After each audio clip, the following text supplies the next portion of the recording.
मैं उत्तम कुमार मुखर्जी राजकीय कृत उत्क्रमित उच्च विद्यालय बांसठी में संस्कृत विषय पर सहायक शिक्षक के रूप में कार्यरत हूँ।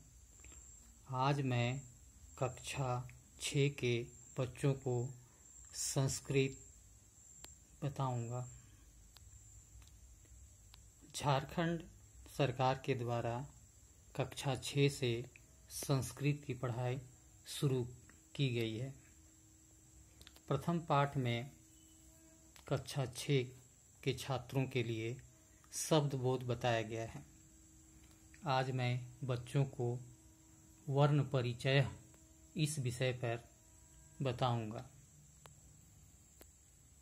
वर्ण किसे कहते हैं? बच्चे ध्यान देंगे। वर्ण किसे कहते हैं? ध्यान दीजिए। शब्द की सबसे छोटी इकाई को वर्ण कहते हैं, जिसका पुनः विभाजन करना संभव नहीं है, अर्थात जिसे तोड़ना संभव नहीं है उसे वर्ण कहते हैं। ध्यान दीजिएगा, वर्ण किसे कहते हैं। कहा गया है, जो मैं परिभाषा लिखा हूं, जो बता रहा हूं, शब्द की सबसे छोटी इकाई। शब्द राम, श्याम, मोहन, गीता, सीता, ये सब शब्द हैं। इसका जो हम विभाजन करेंगे, तोड़ेंगे और उससे जो निकलेगा उसे वर्ण कहेंगे। यहाँ उदाहरण देखते हैं। राम शब्द हम प्रथम में दिए हैं। ये एक शब्द है, इसमें तोड़ते हैं। र है, र में आ जोड़े तो रा हो गया। म अ में विसर्ग दिए तो अ हो गया। इससे राम शब्द बना। अभी हम देखते हैं वर्ण क्या हुआ। राम शब्द को तोड़े तो र है, आ है, म है, अ है। अब फिर बच्चों, इसे पुनः तोड़ने के लिए यदि आपको कहा जाए तो आप तोड़ नहीं सकते हैं। इसीलिए वर्ण की समुचित परिभाषा है, उचित परिभाषा है, शब्द की सबसे छोटी इकाई को वर्ण कहेंगे, जिसे फिर से हम तोड़ नहीं सकते हैं। अब मैं अपने नाम उत्तम शब्द को तोड़ करके बताऊंगा इसमें वर्ण क्या क्या होते हैं। उत्तम एक शब्द हुआ, इसे तोड़ते हैं अर्थात वर्ण विन्यास करते हैं तो देखते हैं उ है, त है, फिर त है, अ है, म है, अ है। उत्तम शब्द को तोड़े तो यहाँ उ, त, अ, म, अ निकला। फिर इसे आपको तोड़ने के लिए कहा जाएगा तो आप तोड़ नहीं सकते। इस प्रकार बच्चों स्पष्ट हो गया। शब्द की सबसे छोटी इकाई को वर्ण कहेंगे, अर्थात शब्द को तोड़ेंगे, उसमें जो निकलेगा उसे वर्ण कहेंगे, जिसे फिर से हम तोड़ नहीं सकते हैं। अब बच्चों, वर्ण के भेद पर प्रकाश डालेंगे। संस्कृत व्याकरण में वर्ण के कितने भेद होते हैं?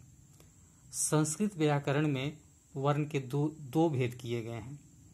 कौन कौन है बच्चों? ध्यान देंगे। स्वर वर्ण और व्यंजन वर्ण। वर्ण के दो भेद किए गए हैं। ये संस्कृत में ही नहीं, हिंदी में भी वर्ण के दो भेद किए जाते हैं, स्वर वर्ण और व्यंजन वर्ण। स्वर वर्ण किसे कहते हैं? जिसके उच्चारण में किसी अन्य वर्ण की सहायता नहीं ली जाती है, उसे स्वर वर्ण कहते हैं। ध्यान देंगे बच्चों, स्वर वर्ण किसे कहते हैं?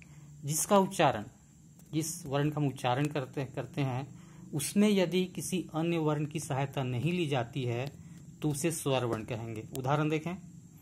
उदाहरण को संस्कृत में यथा कहा जाता है बच्चों।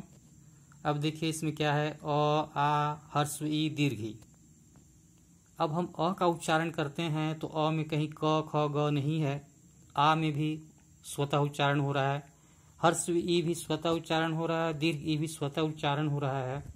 लेकिन यहीं पर यदि हम क, ख, ग कहते हैं तो क का उच्चारण बिना अ की सहायता से नहीं होगा, ख का उच्चारण बिना अ का नहीं होगा, खी का उच्चारण बिना ई का नहीं होगा।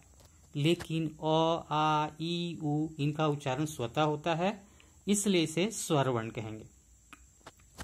अब बच्चों व्यंजन वर्ण पर ध्यान देंगे। व्यंजन वर्ण किसे कहते हैं? जिसके उच्चारण में स्वर वर्ण की सहायता ली जाती है उसे व्यंजन वर्ण कहते हैं।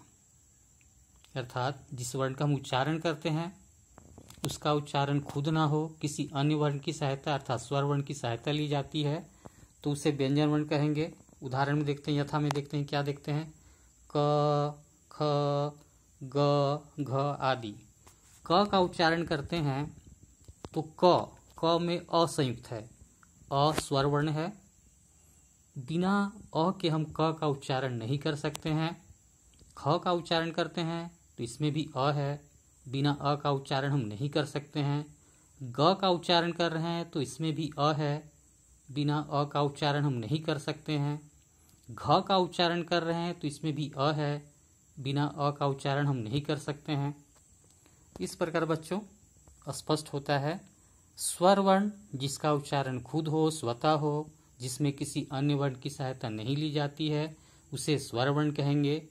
व्यंजन वर्ण जिसके उच्चारण में स्वर वर्ण की सहायता ली जाती है, उसे व्यंजन वर्ण कहेंगे, जैसे क, ख, ग, घ, अंग आदि। आशा है बच्चों वर्ण परिचय इस विषय पर, वर्ण किसे कहते हैं, वर्ण के भेद कितने होते हैं, स्वर्ण और व्यंजन वर्ण किसे कहते हैं, आप बच्चे समझ गए होंगे। धन्यवाद।